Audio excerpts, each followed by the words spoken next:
کامیاب ہونے تک تمہیں اکیلا ہی لڑنا پڑے گا. یہ دنیا تو فقط عروج کے وقت ساتھ کھڑی ہوتی ہے. اور یاد رکھیں کامیابی کی پہلی سیڑھی جو ہے نا وہ کوشش ہوتی ہے. کوشش سے غلطی، غلطی سے سبق، اور سبق سے تجربہ، اور تجربے سے ہمیشہ کامیابیاں ملتی ہیں. ہمیشہ کامیابی سے. اگر کوئی بندہ یہ سوچتا ہے نا کہ میں بغیر محنت کے کامیاب ہو جاؤں، اگر کوئی بندہ سوچے کہ میں راتوں رات امیر ہو جاؤں، کامیاب بن جاؤں، تو یہ اس کی غلط فہمی ہے، اور یہ سب سے بڑی اس کے لیے ناکامی ہے.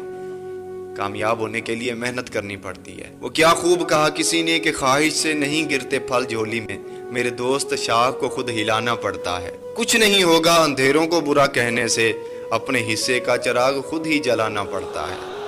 میرے بھائی اگر کامیاب ہونا ہے تو پھر محنت تو کرنی پڑے گی. اور یاد رکھیں یہ جو کامیابی ہے نا یہ محنت کی دیوانی ہے. کامیابی کبھی بھی کسی کی شکل دیکھ کر اس کے قدم نہیں چومتی، بلکہ اس کی محنت دیکھ کے قدم چومتی ہے.